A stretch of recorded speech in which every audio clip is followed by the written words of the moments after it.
Hello, hello. Welcome back to Let's Talk H.P. Lovecraft.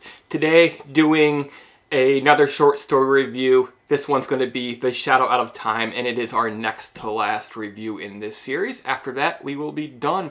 We will have completed our exploration of the complete fiction of H.P. Lovecraft. So, The Shadow Out of Time was written in 1934 and 1935. It was first published in June of 1936 in Astounding Stories. At the start of the tale, our narrator is on a ship heading home from Australia, and he's relating his tale. He's writing it down. Whether it's real or not, he can't tell, but he has to get it out. He has to tell it to somebody. He needs his son especially to know what he's gone through. He can scarcely tell what was reality.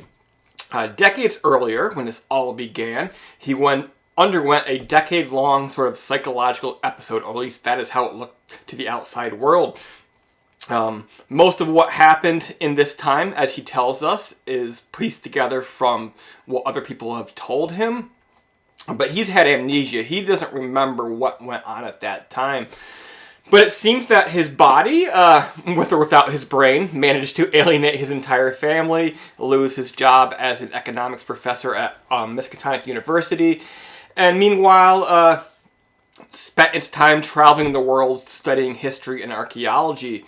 Meanwhile, he does recall little bits of an elaborate dream-like existence where he went back 150 million years to a primitive Earth and lived in the body of a Yith, which is sort of a primitive pre-human, not primitive, but exceptional, advanced pre-human species that is so old that we today know nothing about them. The Yith could travel through space and through time.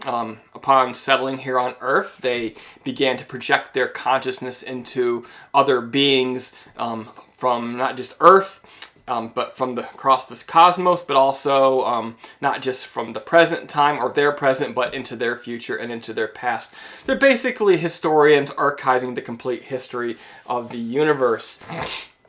10 years later, after regaining his sanity, the narrator, he takes an interest in psychology. He's trying to study his own condition to understand where this came from. He, meanwhile, keeps having dreams. He's getting a glimpse of this past that he lived, this 150 million years ago experience with the Yith. And he writes it down. He puts it in a case study that goes into a psychological journal, where it is seen by a man who is doing a archaeological dig in Australia.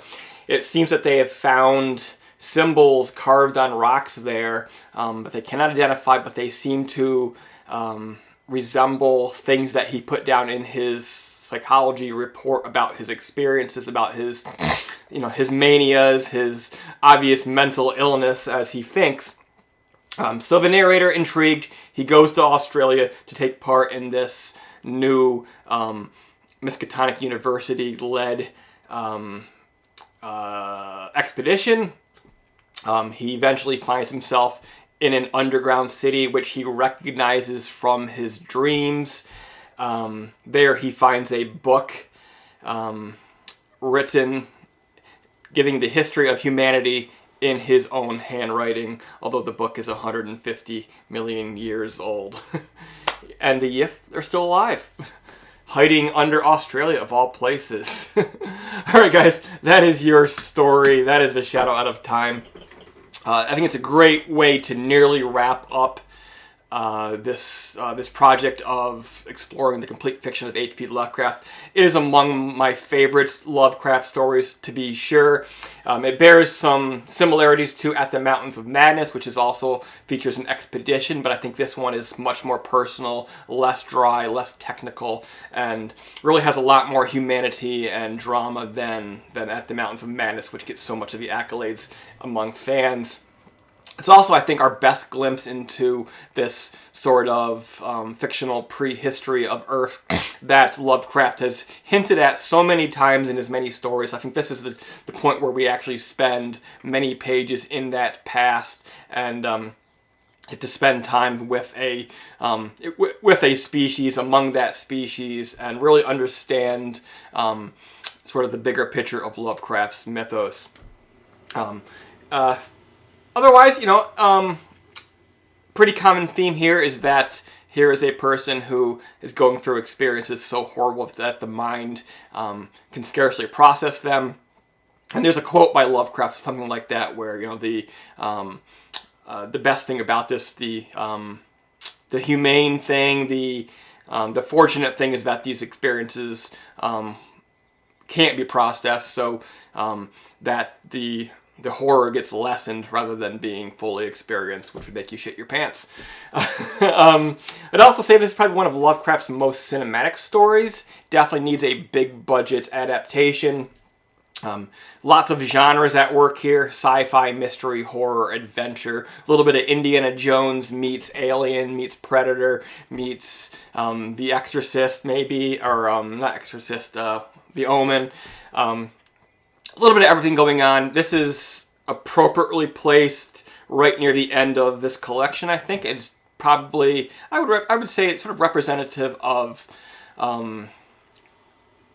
I would say this story itself is probably the best representation of what Lovecraft did in his career. I think it has a little bit of everything, all of his elements that made his work so great, tied into one.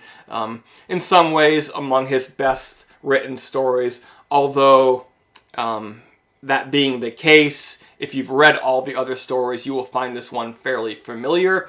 But I think this is probably the perfect story. Say you have a friend who's never read Lovecraft and you want to introduce them to Lovecraft and show them what Lovecraft is in a nutshell. This would be a great choice to introduce them to Lovecraft with.